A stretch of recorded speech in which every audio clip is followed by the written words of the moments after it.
ఆ మాజీ MLA revenge తీర్చుకుందామంటే రిటర్న్ గిఫ్ట్ ఇస్తున్నారా? పేరుకు ప్రభుత్వంలో ఉన్న నియోజకవర్గంలో ప్రతిపక్షం కంటే దారుణంగా పరిస్థితి ఉందా? పార్టీ పెద్దలకు చెప్పినా చూద్దాం అంటున్నారు, కానీ ఆశించిన రిప్లై రావడం లేదా? అందుకే కొత్త టర్న్ తీసుకున్నారా? ఇంతకీ ఎవరా నేత? ఆయనకు వచ్చిన కష్టం ఏంటి? Let's watch. అయోమయంలో పిఠాపురం మాజీ ఎమ్మెల్యే. రివెంజ్ తీర్చుకుందామంటే రిటర్న్ గిఫ్ట్.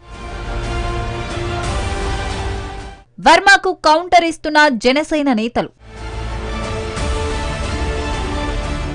పిఠాపురం మాజీ ఎమ్మెల్యే వర్మ పరిస్థితి సొంత ఇంట్లో అద్దెకి ఉంటున్నట్లు ఉంటుందట. గత ఎన్నికల్లో జనసేన అధినేత పవన్ కళ్యాణ్ పిఠాపురం నుంచి పోటీ చేయడంతో ఆయన పక్కకు తప్పుకోవాల్సి వచ్చింది. ఎన్నికల బరిలో నిలవడానికి వర్మ ప్రయత్నాలు చేసినా వర్కౌట్ కాలేదు. ఎన్నికల తర్వాత కొద్ది రోజులు జనసేనకు వర్మకు వ్యవహారం బాగానే ఉండేది, కానీ నెమ్మదిగా గ్యాప్ వచ్చింది. ఎంతగా అంటే కలిసి కార్యక్రమాల్లో కూడా పాల్గొనడానికి ఇష్టపడడం లేదు. ఎన్నికల ముందు, ఎన్నికల తర్వాత కొంతమంది వైసీపీ నేతలు జనసేన కండువా కప్పుకున్నారు. కాకినాడ ఎంపీ ఉదయ్ అనుచరులుగా మెయిన్ స్ట్రీమ్ లో పనిచేస్తున్నారు. మరోవైపు ఈ మధ్యనే పిఠాపురం మాజీ ఎమ్మెల్యే దొరబాబు గ్లాస్ పార్టీలో చేరారు. ఆయన వర్గం కూడా ప్రస్తుతం నియోజకవర్గంలో పట్టు సాధించడానికి ప్రయత్నం చేస్తోందట. ఈ పరిణామాలే వర్మకు రుచించడం లేదట. ఎన్నికల సమయంలో హ్యాండ్ ఇచ్చిన వాళ్ళు తమ ఆధిపత్యం చూపించడం టీడీపీ మాజీ ఎమ్మెల్యేకు అస్సలు నచ్చడం లేదట. ఎన్నికల్లో పనిచేసిన వాళ్ళని పక్కన పెట్టి ఓడిపోవాలని అనుకున్న వాళ్ళని అందలమెక్కించడం ఎంతవరకు కరెక్ట్ అని ఫిర్యాదులు చేస్తున్నారట. అసలే హై ఫోకస్డ్ నియోజకవర్గం కావడంతో అధిష్టానం నుంచి ఆశించిన స్థాయిలో స్పందన రావటం లేదట. ఏదోటి తేల్చాలని వర్మ మొరపెట్టుకున్నా ఫలితం మాత్రం ఉండటం లేదట. గత వైసీపీ ప్రభుత్వంలో నియోజకవర్గంలో వ్యవహారాలు చక్కబెట్టిన వాళ్లు యథావిధిగా తమ పనులు తాము చేసుకుంటున్నారట. ప్రభుత్వం మారింది కాబట్టి అంతా తన చేతిలో ఉంటుందని ఆశించిన వర్మకు ఇక్కడి వ్యవహారాలు మింగుడు పడటం లేదట. దీంతో రూటు మార్చారు పిఠాపురం మాజీ ఎమ్మెల్యే. పిఠాపురం నియోజకవర్గంలో పార్టీ వ్యవహారాలను పెద్దలు చక్కబెట్టే పరిస్థితి కనిపించడం లేదు. అలాంటప్పుడు తాను మాత్రం ఎందుకు తగ్గాలంటున్నారట వర్మ.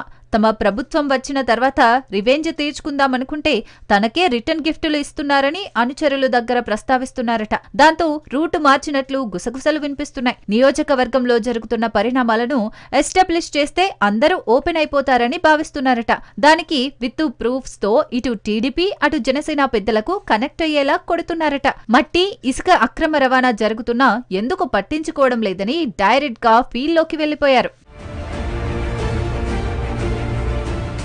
అధికారుల వంకతో జనసేన నేతలను టార్గెట్ చేశారు వర్మ. వాళ్ల పాత ఖాతాలు తన దగ్గర ఉన్నాయని ఓపెన్ అయిపోయారు. మరి ఇంత అడ్వాన్స్ అయిపోవడం అవసరమా అని వర్మకు సన్నిహితులు బ్రేకులు వేసే ప్రయత్నం చేస్తున్నారట. దానికి వర్మ కూడా డీసెంట్ గా రిప్లై ఇస్తున్నారట. మనల్ని మరీ చేతగాని వాళ్ళు చేసేశారు, దీనికి ఇదే కరెక్ట్ అంటున్నారట. పార్టీ దృష్టికి తీసుకుని వెళ్లాను, వాళ్ళు పట్టించుకోవడం లేదు, అలాంటప్పుడు నా పని నేను చూసుకుంటున్నాను అని చెప్తున్నారట. ఒకవేళ వివరణ అడిగినా వచ్చిన నష్టమేమీ లేదంటున్నారట.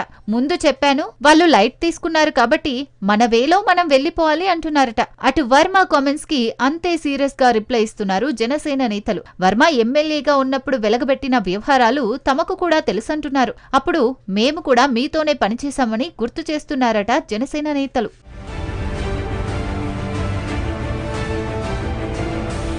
మొత్తానికి వర్మ వ్యవహారంలో ఏదో అనుకుంటే ఏదో జరుగుతోంది. అన్నీ ఉన్నా అల్లుడు నోట్లో శని అన్నట్లు ఆయన పరిస్థితి మారింది. డైరెక్ట్ గా బర్స్ట్ అయిపోయి లొకేషన్ కి వెళ్లి మరీ లెక్కలు చెప్తున్నారు వర్మ. దానికి జనసేన లోకల్ లీడర్ల నుంచి అంతే ఘాటుగా రిప్లై వస్తోంది. మరి పిఠాపురంలో వర్మ ఇష్యూ ఇంకెన్ని మలుపులు తీసుకుంటుందో వేచి చూడాలి.